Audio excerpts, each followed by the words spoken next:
And we're live. Hello, everyone. Hello. Welcome to another exciting episode of Discussions and Dragons. Episode, I want to say Trey? three. Yeah. Three, I think. We've been doing Because, this yeah, episode one was Are You a Liar or Not? Episode two was Build Your World, Build It Now. If you right. build it, they will play. And now episode three. Yeah, episode 3, which we'll get to in a second. But first, we have to do our weekly segment. Mhm. Coffee and also coffee. Eric, what type of coffee mug are you rocking today? Today, I'm going to be, it's actually product placement a little bit, but I'm not getting paid for it. So Mm. it's called the Big Gay Ice Cream Company, or the Big Gay Ice Cream Shop. That's awesome. But it's the beautiful little unicorn, and my Yeah, friend saw it and thought of me nice. because I it's mean, hey, big gay ice cream cup. If you're looking for a sponsor or you're looking to sponsor anyone, we do have a big gay on the show. we have probably one of the biggest gays. That's all right. I'm staying remarkably on brand with yet another. We've got Santa this time. Yes, yes. Just only Christmas mugs here. Only good. Only Christmas mugs on this side of the screen. Only. That's wonderful. I'm gonna have. Now, the Sorry. trick is for the Christmas episode, I'll do a Christmas mug and you have to Yeah, do one and that's like I'm gonna Hawaiian. have the gay coffee mug. Perfect Let me borrow the gay coffee. for Or that just episode. give me like any gay coffee mug. And he, What are the parameters? just the gayest coffee mug I have. Oh boy. Um cool. What were we talking about? Today's episode we don't have a clever title yet. Not yet. I come up with them Um, later. You come up with them. All right, so this is another trope of the show. We're discovering this ourselves. The trope is that you come up with a clever title for the show during the following episode. so so It's so in true. in episode 4, whatever that one is about, you'll tell us about the clever title for this one. Perfect. Excellent. We have Um three. And yeah. then, in order to come up with that clever title, Steve, I need to know what today's topic is on. Well, let me tell you, we've got a fun one. I think today I think so. we're gonna talk about character spotlights. We're gonna talk about when the party splits up in, for whatever reason, downtime. You got some time alone, time to themselves. They split up in various ways. How do you, as a GM, manage that session? Um, while holding all of the other players' attentions and all of that. So we're going to talk about some tips and tricks and techniques that we've come across in our time doing that. You, Eric, with more the like D&D aspect of things, Right. and me through the lens of Blades in the Dark, which is the thing that I run the most and also has a lot of like A lot of a lot of characters not doing the same thing. yeah. um But also from the medium of me at a table, where I would argue I think it's easier to keep everybody's attention if you're doing focused downtime, if you're all at a table, because it's much more noticeable if you're physically in front of somebody, if you start to look at your phone and stuff like that, right. as opposed to over Discord and online. That I think is also going to be a very interesting takeaway from this. Yeah, I mean the like as soon as you started talking, I opened on my second monitor and started going through Twitter. So There you go. sorry, what are we talking about? No, I'm kidding. Say again? So where do we want to start? Let's Let's start by saying Happy Mother's Day to all the mothers out there. yeah, Wow. happy Mother's Day. There To all is the women and men who take on the role of being a mother in this world. Thank you. there is no better person to spotlight the different characters in their life than moms. That was a beautiful segue. I'm sorry. It was You- stunning. We do the show for you, the listeners, but we also kind of do it to impress True. each other sometimes. 100% true. So that one was for you, buddy. There is no better role for spotlighting characters. Yeah, exactly. Than being a mom. Gorgeous. So yeah, so let's why don't we talk about just like the concept of downtime in Beautiful. games like broadly, and then we'll shift from there into um maybe the idea of like splitting the party, Splitting the party up um for things. Yep. and then we'll talk about like kind of like managing it in a session, a good Perfect. little a good little progression of topics, if you will. I like it. um So we'll start with what is downtime? yeah. So I'll ask you, like, what do you do in downtime in Dungeons and Dragons? Because I'll talk about Blades in a second, but it's literally half the game in Blades. So. Yeah. Right. Blades has I don't want to say Dungeons and Dragons doesn't have a structured downtime, Mhm. but I have not been in two games that handled downtime the same way as as opposed to Blades, where the downtime is structured. You know exactly what you can do in downtime and how to do it, and da da da. It's very much a part of the game. Dungeons and Dragons downtime is, in my opinion, half of the fun of playing D&D is whatever you want to do. And that's kind of what I pictured downtime as in Dungeons and Dragons. First and foremost, it's a time to rest and recuperate for the party. You know, you've just been adventuring, risking your life for 2, 3, maybe 4 weeks, if not longer. Right. If you keep track of time in D&D, which is that's that's a fun game if you want to play that game. That's another episode. Yeah, write you, write that shit down. keeping track of time in D&D, Lord. Yeah, yeah. But This is yeah, it's a time a. for your good. I was gonna say this is a meta segment that actually is more nebulous and pops in and out about when we say something, realize it would be a good show topic, and Eric writes it down while I talk to fill the time. We don't have a clever name for that segment. Maybe we will someday. Titles and dragons. It's called Distractions and Dragons. There it is. There it is. We got there. Ask We for got your there. Distractions and Dragons while Eric writes down topics. Yeah, someday we'll have a distraction counter in the top corner of the stream. That'd be wonderful. It could just be a little dragon. Anyway. Yeah. Yep. But yeah, in D&D, downtime is for a time for your party to rest and recuperate. Not more importantly, but probably more importantly, to sell all the stuff that you've collected. You don't want to be carrying around 800 swords unless you do.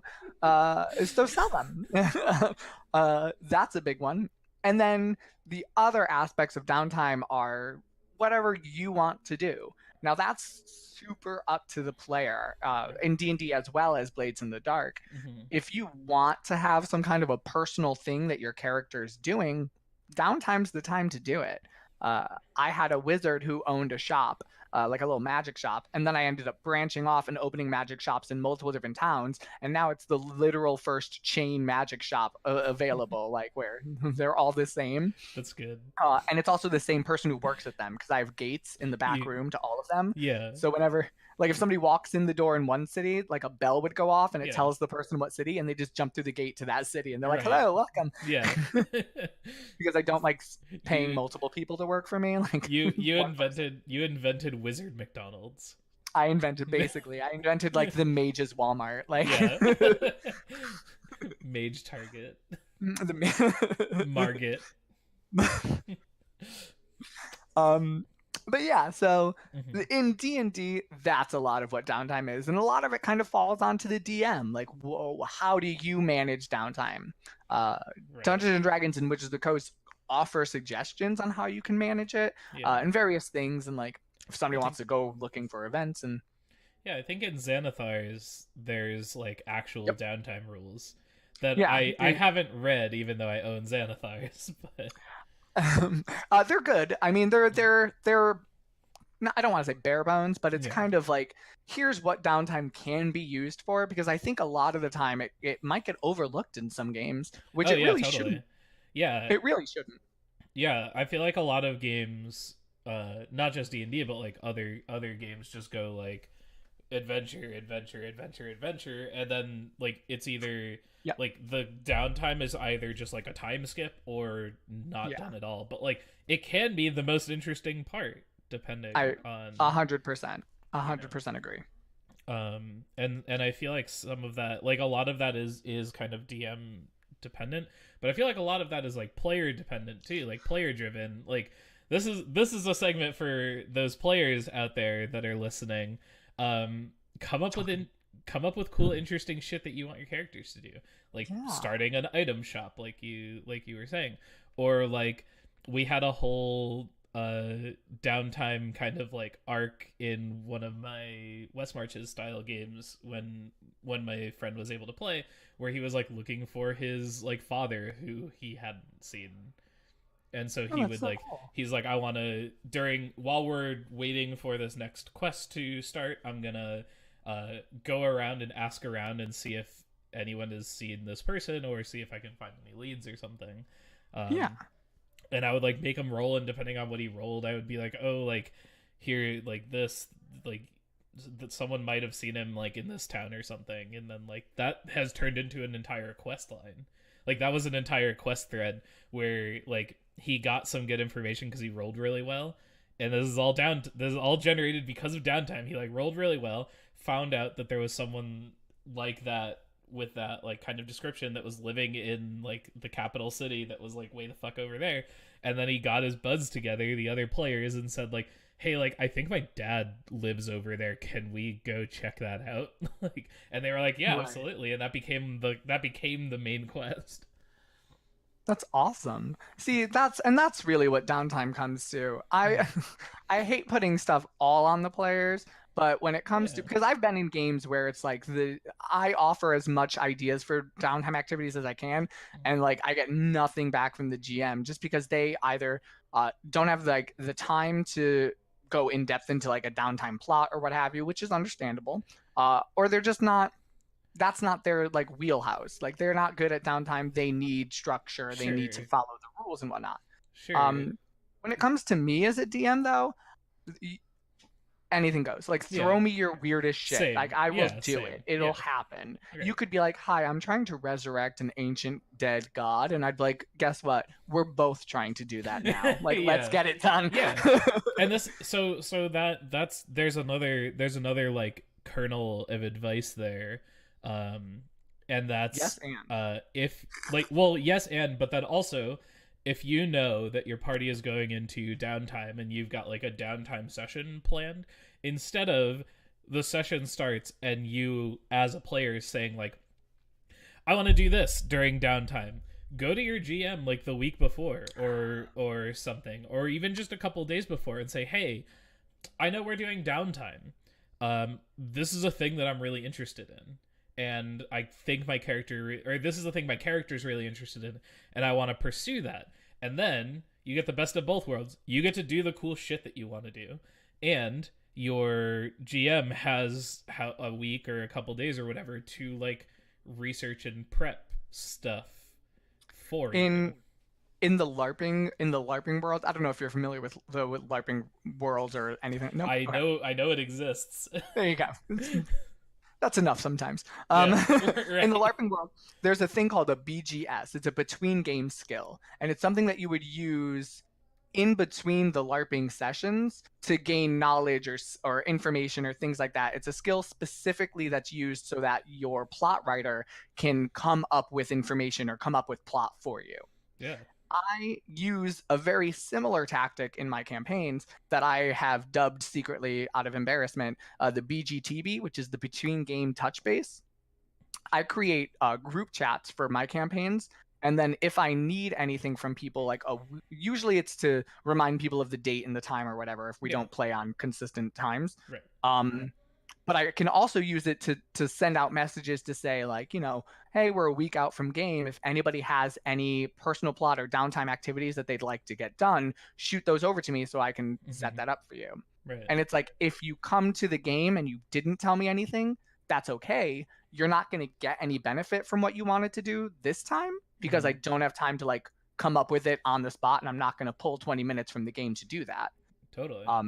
But like next game, you'll see Mm-hmm. something come from it because obviously I want to propel your story forward as much Yeah. as you do. That's cool. I like that. I like that So yeah, idea. Yeah. I call it the BGTB, the Mm-hmm. between game touch base. Yeah. No, that's really cool. I mean, like we do that kind of with the Yeah. Discord, And I exactly.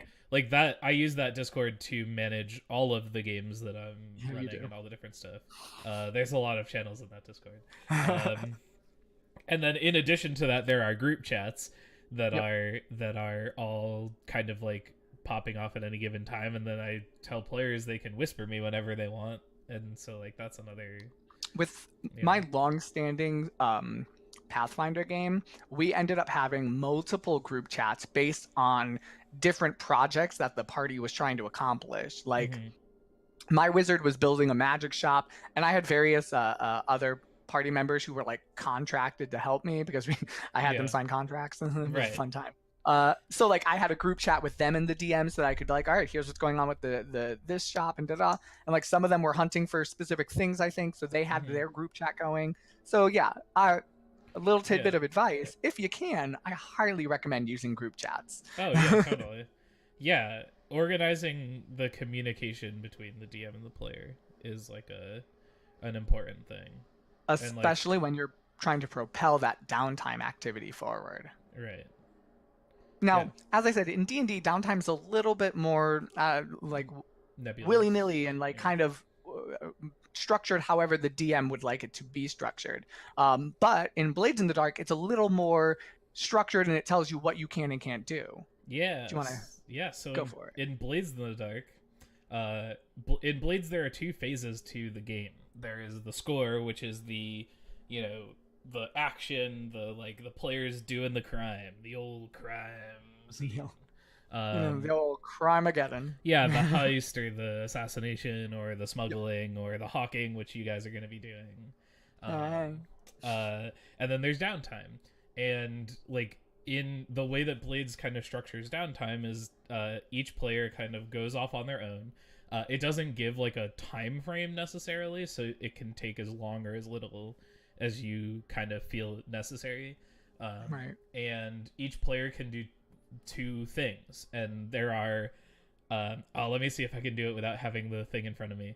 You I believe in can you can um, train to get experience. You can indulge your vice, which is another kind of mechanic that's tied into essentially the HP of the game. Um, Right. you can do a long-term project, which can be literally anything. You can heal or like go to a doctor, and you can reduce heat on the group. I think that's all of them. I think so. I don't know. I don't have it in I was front of gonna me. pull up. I was gonna pull up the PDF, but my computer's running slow now. No, it's all good. But anyways, But yeah, that's kind of the idea is that there's a list of things that you can do, and you can take two downtime actions per downtime per character, and you can pay to like do additional stuff. But because of that, it structures it in like very kind of like binary ways of like um if you don't want to do like a specific scene with your character, you could just say like these are the two things that I want to do, and you make the requisite rolls, and like that's it. And so like um downtime can be very quick, or it can be a bit more fleshed out, yep, where you can do kind of like those scenes for all the different things, or you can pick and choose. I mean, that's kind of what we do. yeah, And the way that I like to do it is like we like I like when I run downtime for you guys and Blades and stuff, it's basically like I'm just gonna like pop right through all of them. If you guys want to do like specific scenes or have different ideas for trying to do different things, like let me know and I'll like slow yeah, down and we can kind of like exactly, figure that out. Yeah. exactly. Um. So that's downtime in both of them. Yeah. And then tying that in with splitting the party. Yeah. Well, With so let's talk about okay, splitting the party actually for a sec. How do you feel about it? so Because I I am. wonder if we have the same feelings about splitting the party. I'm actually not of the, I don't want to say classic mindset, but I'm not of the trope mindset, I'll say, that splitting the party is always bad. Specifically because I like to design dungeons that require sometimes the party to split up in order Mm-hmm. to accomplish them. Like there might be a locked door and you have to flip two levers on opposite sides of the dungeon at the same Right. time to open it. Now, I'm also not I'm also not the type to put a full party CR fight at both of those levers. Like Right. Yeah. And like I'm not going to punish you for doing what you had to do. that's totally the thing. And like the idea of like don't split the party has come from, I feel like, this history of like DMs like not designing or accounting for party splits.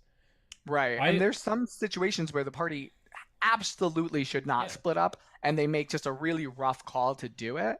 But I don't agree with like the Yeah.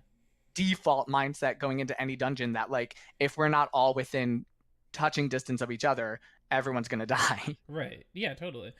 Um I agree with you. I think that splitting the party is like the raddest thing. I love like Love kind it. of like I love splitting the party, and I love that kind of like fantasy of and again, this might be my propensity towards like blades, but I love the idea of like everyone kind of going off and everyone having a job to do, and it's like a heist movie where you Yeah. like everyone's got like, in the very first blades campaign that I ran, my friend Sam, who has guested on our blades campaign once for you, played a spider, and we for a little while in the middle of the campaign toyed with the idea of him not actually going on any of the scores at all, but kind of like staying in the base as kind of like a like the like mastermind, kind of like, Right.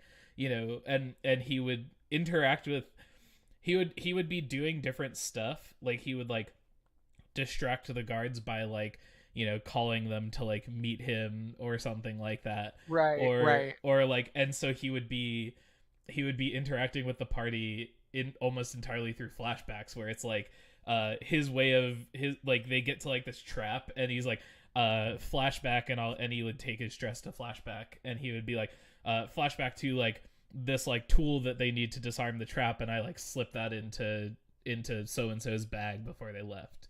Yeah, And that's really clever. That's a really yeah, smart way to do it. yeah, it started actually with he went to prison.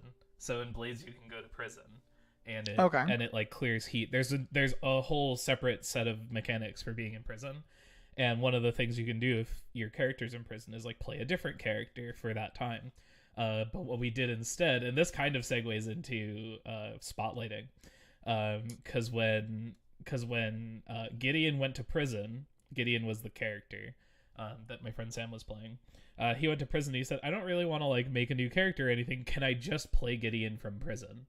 And so for like the 2 or 3 sessions that he was in prison, um, the entire session was kind of split between like these two plot lines of Gideon in prison, and he like met other inmates and interacted with like the wardens and like doing all of this like networking stuff, um and the rest of the party like trying to function without their mastermind and like trying to do a thing. And it was like a really interesting kind of like little mini arc with a couple of plot lines.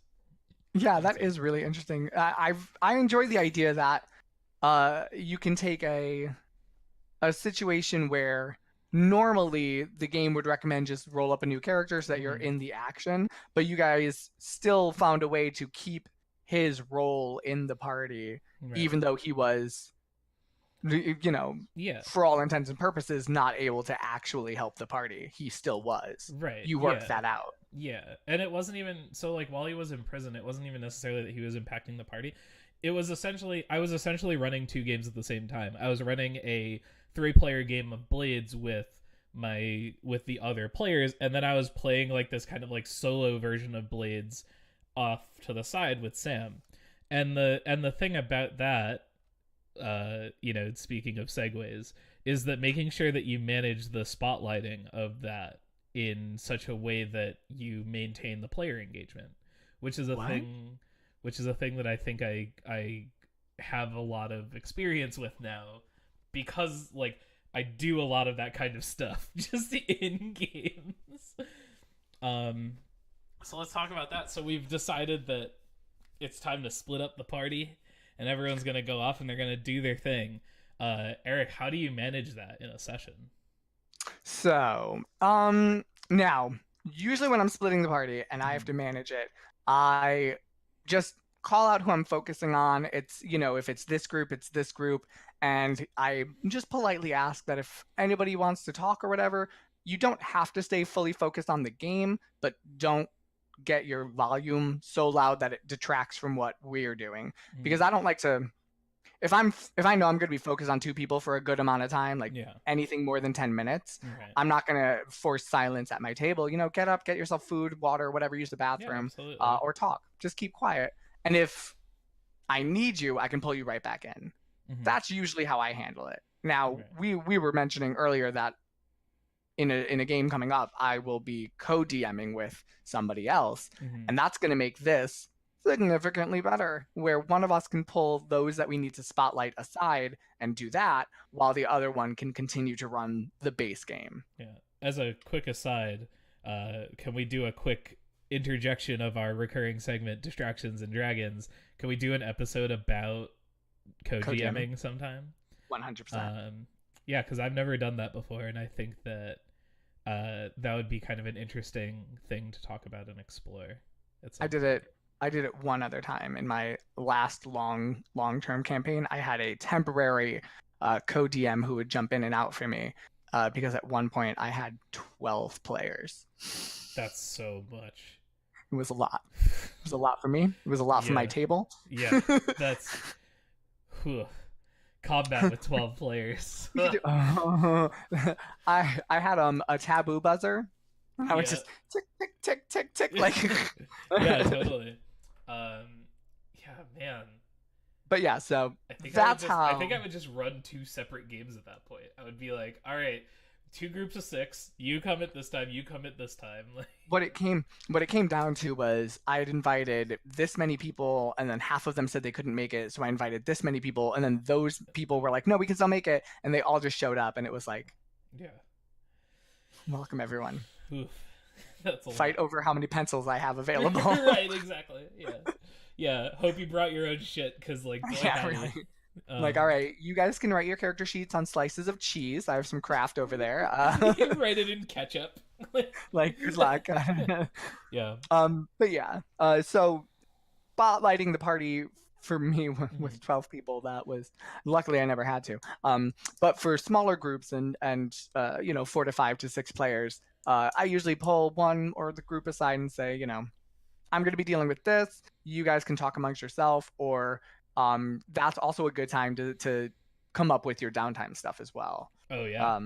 If you're that committed into the game, I don't expect everyone to be as invested as I am into every game, because I'll sit there and send my DMs pages worth of what I'd like to do, and then they're like, Eric, I expect full investment from everyone that I play with.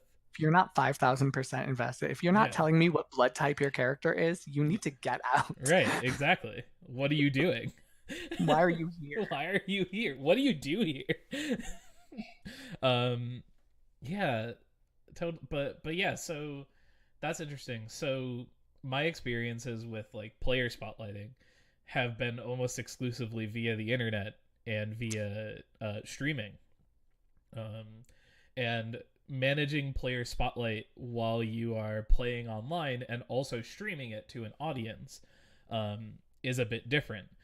So this is a thing that has happened before where if I'm doing something with 1 or 2 people and the other ones are kind of checking something on Twitter or replying this to a text message or something like that, chat immediately is oh, look at that person, they're so bored, they just don't want to be there, you can tell, oh man. And we have to be no, chat, no, bad chat, bad. It's not that, it's just that they're not friendly community. Yeah. But I mean, that's the nature of Twitch, and I don't think it's nefarious in nature for the most part.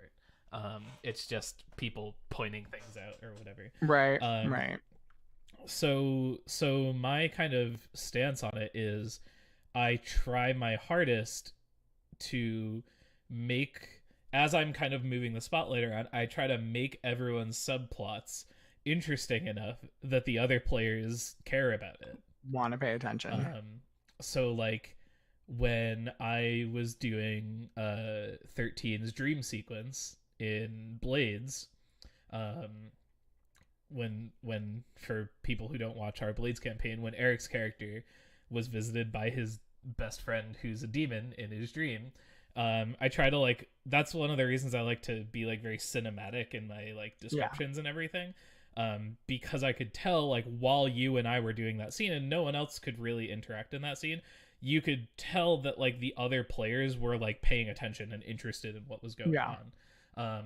Same thing with like when Simone's character, again spoilers, when she like crit her like gather information roll, and it was like, okay, cool, you find this person you were looking for, and like I try to like describe that in like such a way, and you and Simone and like even the others are like really great in that you are awesome to do like kind of one-on-one stuff with, because you will take stuff because you're fucking actors and improvers and like take that and kind of roll with it in like really we'll take it and run. Yeah, and I love that shit because I am a GM, but I am not an actor, and I am barely an improver, but I try. But yeah, so like just trying to make all of the extra stuff and the spotlight swinging. Like if I'm splitting a party in a dungeon, like whatever like party A does has a like marked effect on whatever is going on for party B. So party B is like, ooh, like don't fuck it up, you guys. Like they're like watching to like, that sort of to stuff. keep everybody focused in. Yeah. And I also never split I never like spend more than like 5 minutes with one person or one group. That's the other thing. Setting up cliffhangers and scene cuts, and this is like from like a cinema or like a theater kind of perspective, like finding like those kind of like dramatic moments. I cut like if there are two different parties in the dungeon, I will cut in the middle of combat. I'll be like, you know, this person, like you like roll, like this lizard man rolls to attack you and he swings his sword and it's about to come down, and we cut to this other group that's like trying to figure out how to disarm the trap on this door or something like that, you know. And then the other player's like, oh, and then like, you know, they like open the door. It's like you open the door and the door kind of creaks as it opens and you see a faint glow coming from the other side of the room, and we cut back and you take 5 damage from that scimitar swing, you know, like managing all of that stuff in interesting ways. And you stream your games, so that in and of itself also creates like another depth to how you have to handle spotlighting, because you can't, as you said, you can't really focus more than 5 minutes on one, because if somebody starts to get distracted, it, for streaming purposes, it's not as good, it's not as engaging. Whereas you know, my games, I'm not, you don't not being streamed. I don't give a right. You could be sleeping at my table. I'm not focused on you. You're not focused on me. That's fine. I'm just kidding. If any of my players fell asleep at my table, you just throw dice at them until they wake up. I would. It's one at a time. Those D4s probably fucking hurt. If they're thrown hard enough. I also have a bowl of dice. This is completely separate. I have an obsession with dice, so I buy like the pound of dice randomly. So I have like a bowl of just like assorted dice that sit on my table in case anybody forgets their dice. They can then pull from the bowl. But I do refer to that bowl as shame dice, because you forgot your dice. You now must roll with shame dice. The dice of shame. The dice of shame. If someone uses a dice of shame and like it goes really well for them, do you let them keep it? If they want to. Doesn't faze me enough. They're like, fair. oh my god, I'm getting nothing but 20s. In which case I take the die and throw it out, because I'm like, how dare. They only become shame dice if they don't roll well for me. So if they choose to let somebody else over me, I'll boil you down. No. You're a miniature now. I'm gonna take this piece of dice. This dice, it's a fucking goblin now. I'm a surprise. That's something else we could do an entire episode on. I'm very dice superstitious. So that's something we could do. Yeah, welcome back to Discussions and Dragon or Distractions and Dragons. Distractions. Back again. Here we are with a new segment. I need to get like a like thing that I'll flash on the screen and like an air horn like Like new segment ear. beautiful. Yeah, But just- yeah, I'm very superstitious with my dice. I'm But- not so. that But that it might brings us that, oh, it- God. no, it's all you. Oh, I was gonna say, it brings us back to the idea of we were just talking about splitting the party before I talked about dice, right? Yeah, and spotlight. I Like, very much yeah, man. I was gonna say I very much enjoy the mechanical aspects behind forcing the party to split inside of a dungeon, just because of how ingrained the idea of don't splitting and like not splitting the party yeah, is. totally. When they come across a situation where it slowly dawns on them that they have to split up, it becomes very different, like the mechanical aspect, because it's suddenly like, okay, well, we need to make sure that like there's somebody who can survive with both teams that have to go. Yeah. Like there's somebody who can like unlock doors, but if you run into a locked door or something, it's very interesting. Yeah, no, I agree. And plus you get to, and this is the thing that I do all the time. You get to play on your players like like anxieties that they bring to the table. So like there are a lot of players that have like a lot of anxiety about like don't split the party. But, And when you set it up in such a way that you like have to split to get through this like floor of a dungeon or something, and like you as the GM know that like it's gonna be fine because you can put like encounters if you want to do like encounters on either side. You know that you're going to make them like really easy. Right, Or they'd whatever. be easy enough encounters that Yeah. even if one party was the rogue and the wizard, They would still be two fine. arguably squishy characters, Yeah.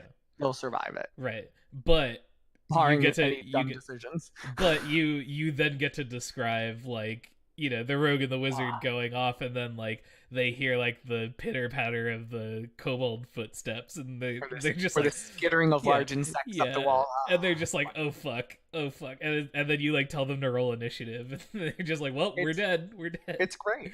Yeah. I did in one campaign it was we came across a split hallway where there were two locked doors and we had to check them both at the same time for whatever reason, or we honestly might not have had to, but we were like, we're gonna do it at the same time, so we split the party, and I went with the paladin or the fighter, somebody who was, because I was a wizard, somebody who was bulkier, and we came to a locked door, which both of us were just kind of like, because we have a rogue and it was like a rogue and a ninja or something like that who went with the other team. I don't remember why we decided on that.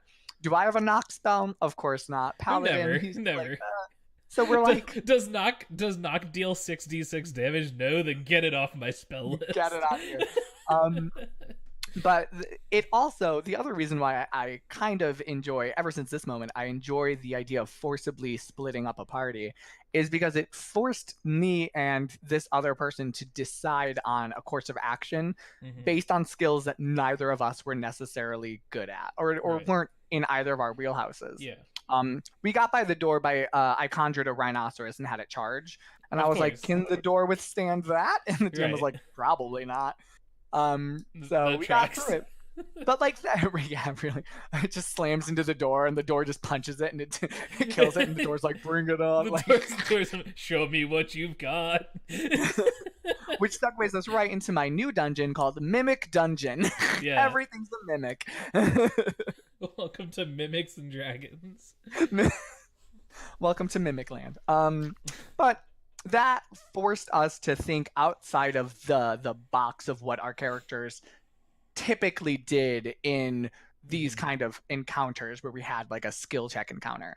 And then going forward, even past that, even when we had our rogues back and we came across locked doors and things like that, there was always like a second thought. We were always like, well, we could have him unlock it, or I could conjure like a whale. Like, it's our call. Like, whatever we need to do. Like, we all have the decision. Yeah. I can unlock it. Oh, how are you gonna do that? All right, stand back. Let me show you. This is a good one. So I'm gonna put an explosive rune on the door. We're all gonna go really far away, and then we're just gonna call somebody over to read it. All right, let's do. All right. Perfect. Excellent, flawless plan. Thank you, Um, thank you. yeah.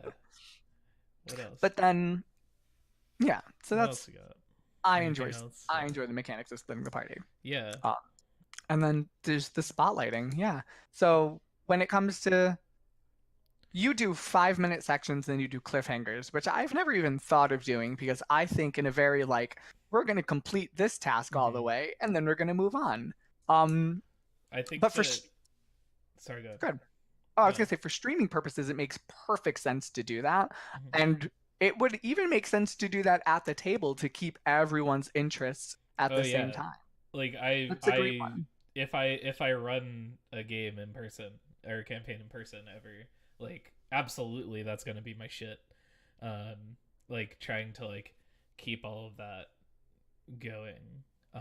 And if there's an extended thing that I want to do with just like a person or a couple of people, then I will just run a separate session, like a mini session with just those Oh, people.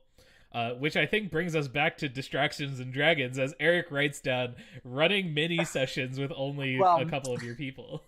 I've done it. I've done it before in my last long-term campaign. Actually, I ran single-player games Hmm. where each player came and did a specific mission with just me. It was me and them, Yeah, uh, and each of them met like whoever their contact was because it was halfway through the campaign, so everybody yeah, already had like a downtime contact or what have you. right. And they would come and they would run an entire session where it was just me and them, and then at the end, everybody got a specific magic item that I had created for them. Nice. So it was like a really cool way for them to like, and that was my idea of spotlighting perfectly, where Yeah, I'm just absolutely. playing with one person.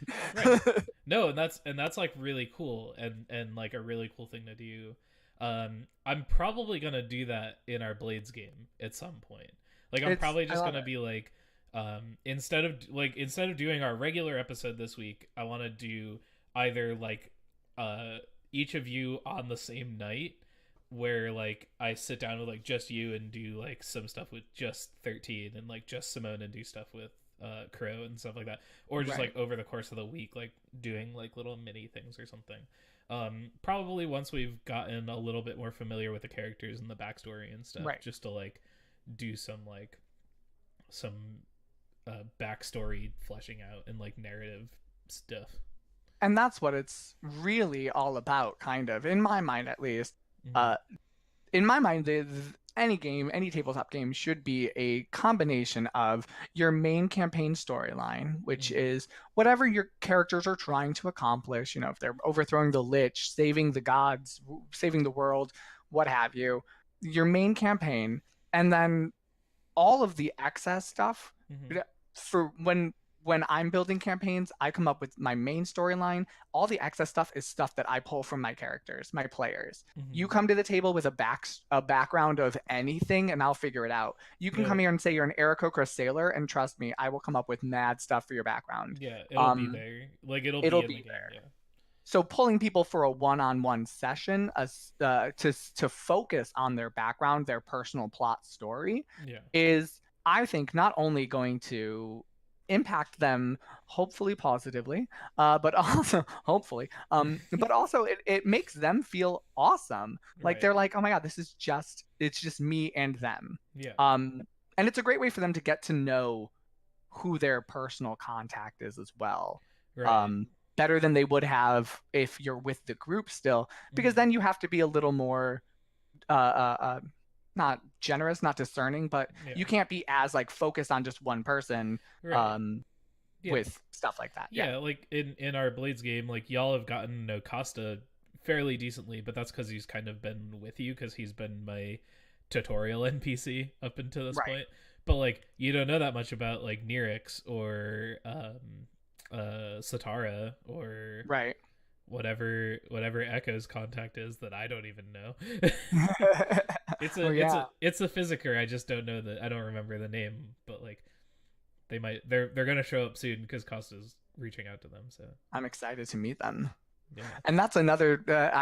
I did a quick one, so we didn't have to do an entire segue for it. Mm-hmm. But I wrote down really quick the DM NPC because that's that's a very interesting tool that I make generous use of. Like, Um, oh, like the DM player character or whatever. you kind of now we could do an entire session on that, Yeah, but that's another distractions and dragons right there. Because that's a like whole I have thoughts about that. I have many a thought. All right, so Yeah, we won't share those thoughts now. We'll save those for an actual episode. sure. But yeah, like I mean, like broad strokes, like what I did with Costa. That's how I do my DM NPCs Yeah, or whatever. Like will help if you guys ask him to, but other than that, does not get involved and is just there to convey information. ex- perfection. Yeah. I've been in games where the DM's NPC was not only a party member, but also notably the hero of the story. Yeah, no, Like, not about that one. notably the hero Not of the story. not about that one, Doug. Yeah. So Yeah. what I do, in my first game where I introduced my DM NPC, it was George Washington because I had a mini of him. So like a George Washington figure that was like this. And whenever the players were going to do something really dumb, I would put George Washington onto the field. And it would be like the ghost of George Washington asks if you're sure you want to do that. And like that indicates like this is your call. You may do this. George Washington wouldn't. Like He just like for pops whatever in, that's just worth. like he just pops in and starts singing like stuff from Hamilton. Like, You're outgunned. Oh man. basically though, and now my DM NPC is I'm first of all I'm having the mini created of it because I Nice. found it. It's the rules gnome from the 5th edition guide player's handbook. There's a Mhm. little gnome that's holding like a ruler and pointing at a board, and there's a mini of that gnome with the ruler, Yeah, and I'm having that I'm having that printed out, and I'm gonna paint it, and that's gonna that's be my awesome. DM. Just a little rules gnome. Yeah. Um, but now I use it very much the same way that you use Costa, where it's a stationary NPC that the Mhm. players can go to when they need to, and Yeah. it'll have details and information. Not everything. I don't give my DM NPC infinite and unending knowledge Yeah. because I don't want my players to have infinite and unending knowledge. Right. Um, Yeah, I will like there is no guarantee that anything you guys ask Costa about will be like 100% true. but He that's will he'll answer to the best of his ability, but you want to talk yeah. about breaking the player's trust. Let's talk about the first time I gave my players the wrong information on purpose through an NPC that they asked Yeah. who just happened to not have the information right, and they didn't think to like look into it. They didn't think to check it over. They didn't think to like verify any of it. And the Mhm. guy wasn't like, it's not like this is Barbara the librarian. It was like Shady Stew Right. down in like the Yeah. undermarket or something. Right. And they were like, "Oh well, we trust him. He has Yeah, perfectly. one eye, Yeah. and Peg his leg. arm Perfectly. is currently being eaten by a shark. Like he's Yeah. trustworthy." Yeah, perfectly reasonable. Um, so that's another fun mechanic when you're just Yeah. providing incorrect information because you're like, Yeah. next time look into it, guys. And you guys, I feel like, and this is like a bit of not metagaming, but like meta commentary, like you guys in Blades are in a prime position to be fed misinformation because you don't have a spider. Yeah. Like if you were a spider and you had like access to a more well connected network, but like Costa's not a spider. Costa's probably a hound. If I had to put I think so. if I had to put a class on him, I kind of haven't, but he's got a gun. He's probably a hound. He's probably a hound. If I had to put a class on Satara, I'd say she's probably a spider, but like on a demonic level rather than Maybe. I don't like think certainly not a spider who would work for us. Like I think she is a spider, but like, and I'm just like one of her contacts. Yeah, right. Yeah, totally. Well, she technically she's a Leviathan. Like Oh yeah, yeah. like cuz that's what the like physical manifestations of demons and like the material plane. Well, like material plane isn't exactly it, but like in like the real world, Right. like that's Right. what they are. They're these giant like Cthulhu whales, Whale like creatures. with all these crazy like So good. Lovecraft things that like can't really be described in like words. I picture them a lot as like if you see like any art from like World of Warcraft of N'Zoth. Um he's like an old god. But like I'll just pull it up. yeah, like I picture them a lot like the old gods in WoW just cuz Oh yeah. Okay. yeah. I see that. Yeah. Just I like see it. incomprehensibly massive and like yeah. Like slightly octopus like, but Yeah, with there's like like a notable yeah. malevolence. Oh yeah. There like I would love to run a one shot or like a little mini campaign or something of Leviathan Hunters because there's a playbook for Leviathan Hunters that's like a Blades hack where you can like Oh, that's so be cool. on the ship and like that's your crew and you get special things for like being Leviathan Hunters and like fuck is that like prime for some like Lovecraftian like like white whale horror like shit So good. going on. Oh man. I Um very much. We could talk about Lovecraftian distractions and dragons. We could talk about yeah. the Lovecraftian influences on uh, campaigns to the Oh day is yeah. done. I'm not a huge. I'll be honest. I'm not a huge fan of the actual Call of Cthulhu games. I've never played them, Um, so uh, they're they are fun. They're very fun games. First and foremost, I've played yeah. them. I've played through a couple campaigns in them. They're Hmm. very fun games. Um, it's designed more as you're a human attempting to accomplish the supernatural. Right. So like you should die. Like your Yeah. character should you should recycle multiple times, Yeah. and that I'm not a huge fan of because Hmm. I prefer having a character that I can like get super invested in and like travel through, and then if it dies, I can like I'm Yeah. like, oh no, I didn't see that coming, and I can feel something about it. Right. I don't like the idea where I'm walking into the game knowing I'm going to be recycling a lot. Hmm. Um, I mean, I might be, who knows? But like, I'd rather not know it. Yeah. Yeah, But totally. I do very much enjoy the Lovecraftian horror theme, the idea of Oh because in yeah. those games they really play up like madness and stuff like that. Oh yeah, like the cosmic horror stuff. Like I've never read any Lovecraftian stuff, Oh, but I like have. Very my good.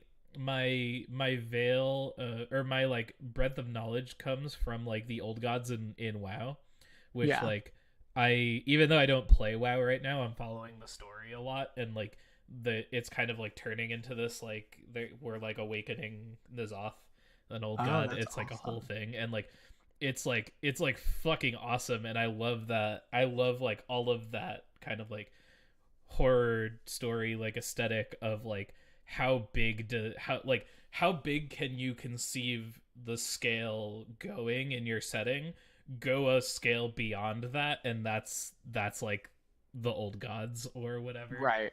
um and that's kind of how I imagine the Leviathans are in Blades and stuff like That's yeah, because we're like um their blood is the life energy of the sea. yeah. So I imagine they are.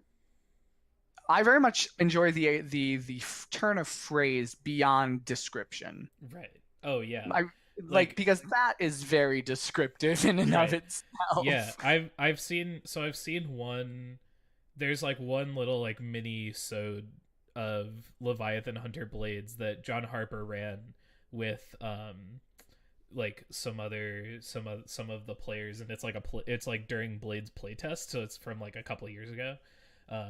And they did that, and like yeah, like you don't even get to see what they look like you never get to see anything more than like the tentacles like crushing More the than ship and stuff, and and it's that's like yeah, as it should it's be. As it exactly yeah, totally, should. absolutely. Yeah, it's fucking cool. I just That's like awesome. totally a thing that I love to explore, and like there's a lot of themes of like cosmic horror and like lot like super big scale going on in like my campaign setting that I wrote too, Oh that yeah, yeah. I ran. I ran it last weekend, or like a game, a one shot in that setting for some friends, and now I'm like, man, I kind of want to go back to running that. The that sounds you the that's for your West Marches game. Yeah. Your place setting for that does sound absolutely phenomenal.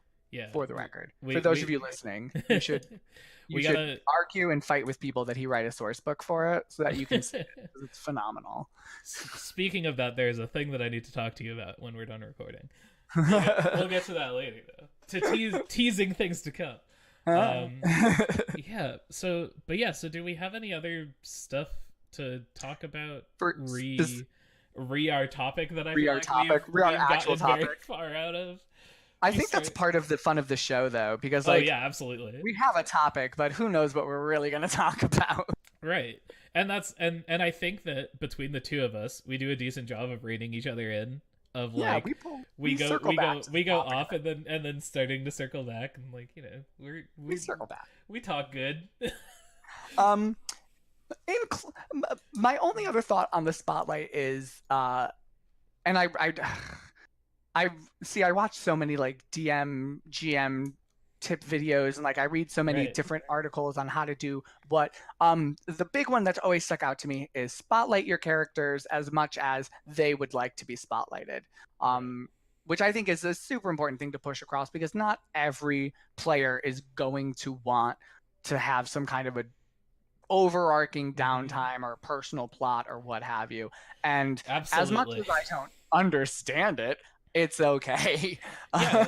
Well, there are people who play the game to play games to just like have their character interact with Yeah. the world and like that's it. And then go home. Yeah, that was like a failing of mine like early on was like as I was like kind of describing like and doing like this downtime stuff and kind of getting my GMing legs under me, I would like ask this person who was in my game who was that kind of player, like what do you do? How does your character react to this? How do you feel about this? What do you want to do with your downtime? Like all that stuff. And like not only did they not know, but like they like didn't care. Right. And like and like having to like learn how to navigate that sort of relationship was a challenge for me. Yeah, it's tough because as the DM, you almost feel like you're favoring players who bring things for you to do, and that kind of is the case. But it just is the case. Yeah, but what else are you gonna do if a player brings you nothing, and you talk to them about that, and they say, yeah, like I just don't really have anything or really care, then like that's fine. Great. If and you're like, just coming to the game to play the game, and if you're just here because your significant other dragged you here to cast Healing Word on the party, then like okay, sure, why not? Very right. true. Very true. Then fine, exactly. But that's one thing that I do offer as a GM to a game. If you don't have a backstory or if you don't have a downtime that you're planning on, I'll work with you to come up with it. Yeah, I do. I always try to do my best, like not in the game, but like outside of the game, to bring those players into it. To be like, okay, like I understand that like maybe you don't necessarily want to be here and like be doing this, but like let me try to show you like how cool this can be. And like make it more fun for you, and maybe kind of get you to a point where maybe you're not doing it at the same, like to the same degree as like the other characters or something. But like, let me try to let's try to like, because we circle around. I feel like we circle around to this at least once per episode. But like, role playing games are for everyone. Yes, I feel like we do circle around to that at least once an episode, but I also feel like it's something that we should circle around to at least once an episode. Yeah. Role-playing games are absolutely for everyone. Whether you are coming to the table as a professional creative writer who leads 14 workshops a month, or you're coming to the table as an overworked college student trying to get your nursing degree, you can still, or any degree, you can still play any kind of a role-playing game. And have fun and have a and good get time. as much out of it as anyone else, or as much as you want to, or as much as you'd like to get out of it. That's true. No, like that's absolutely true, for sure. So that's my big take on it is I think, again, I would recommend everybody do something in downtime. Talk to your GM, talk to whoever's running your game, discuss what your character is interested in doing. My big thing is when you've created your character, come up with it sounds silly, but a life goal. Like what if your character weren't being pulled into this, world changing, possibly world changing adventure, What what would would they they be be doing? pursuing instead? Like, because Yeah. they'd still probably be an adventurer. You start as an adventurer anyway. Hmm. So what would you be pursuing? That'll guide you on what you want to do in your downtime. Yep. That's a great tip for anyone who doesn't know what they want to do for downtime. Yeah, totally. Absolutely.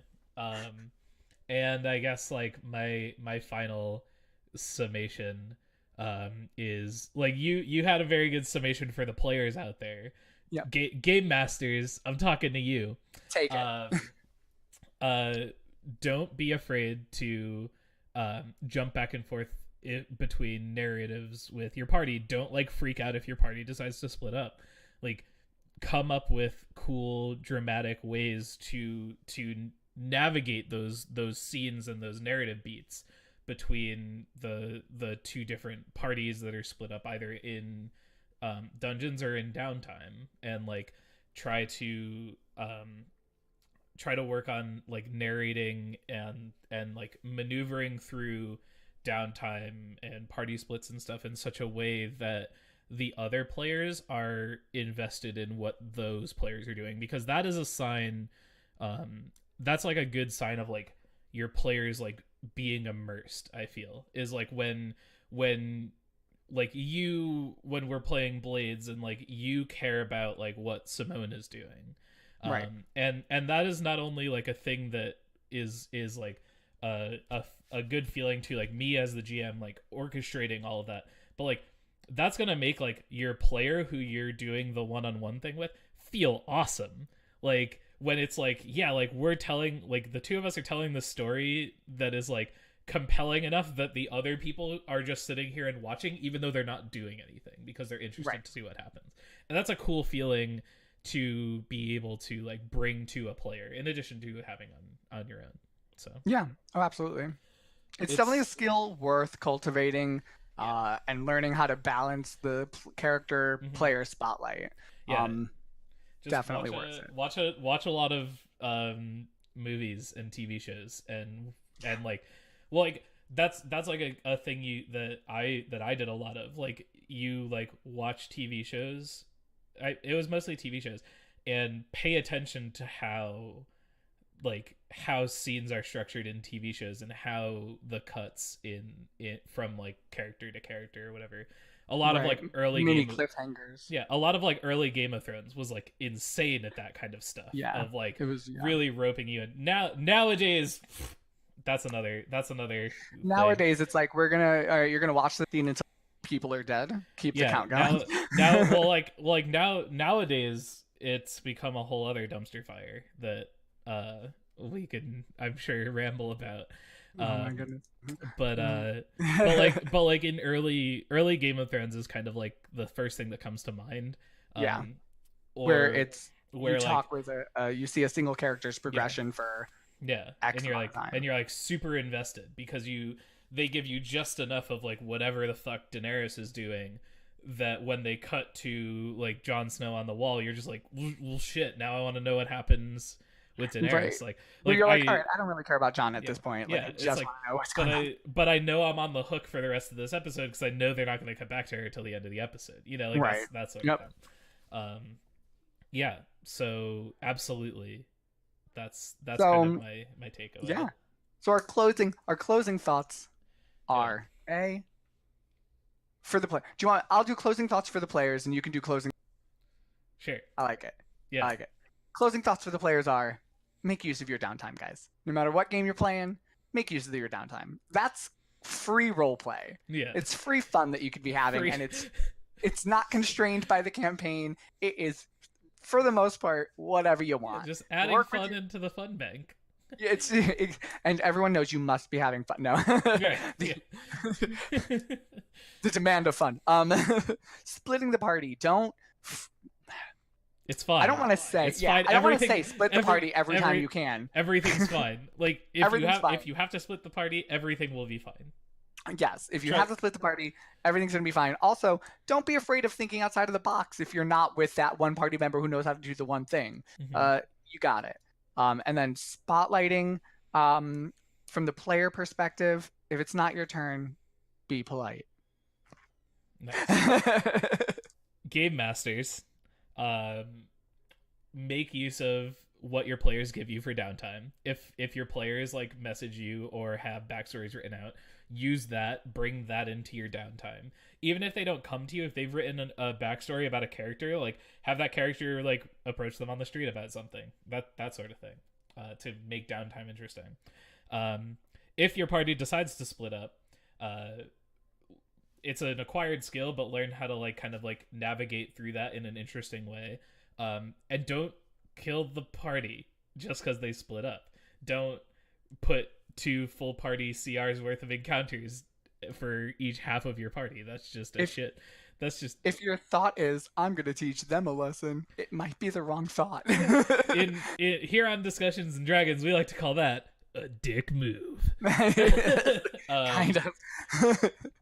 And then character spotlight. Just like learn how to bounce between your like what's going on and do your best to make your one-on-one time with your players compelling enough that the other players care about it.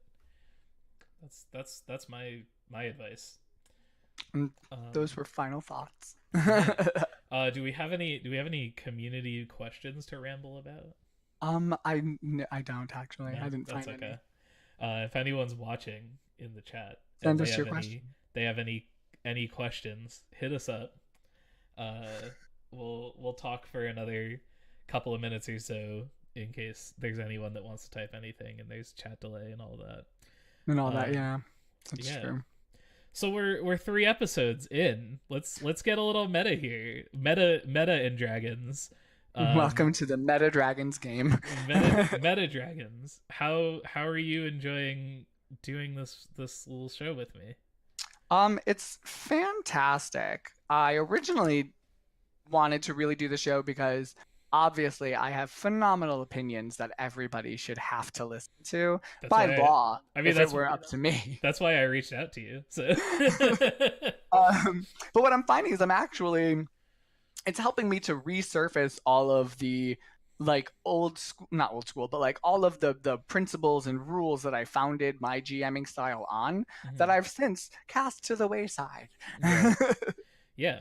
No, it's cool to be able to recontextualize and think about stuff in a way that is hopefully mildly presentable.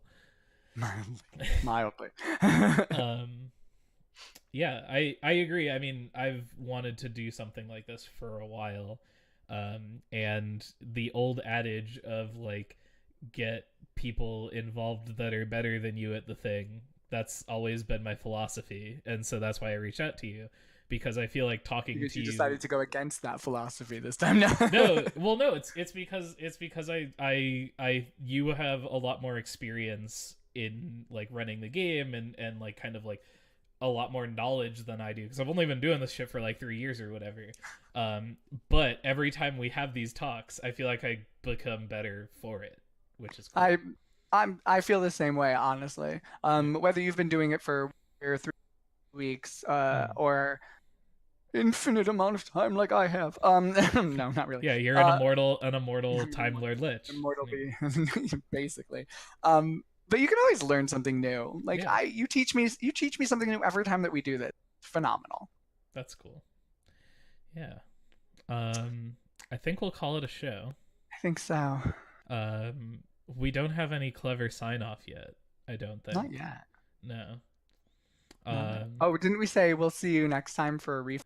Isn't it something about refills? Sure. I mean, do you wanna hit us with that? Hit me with that good closing line, and I will end the stream in a perfect time. Okay, let me. So this, I've been Steve. That's been Eric. This has been Discussions and Dragons, and time for a refill. Wait, hold on. Do that one more time because your mic cut out. Okay. This has been Discussions and Dragons. We'll see you next time for a refill.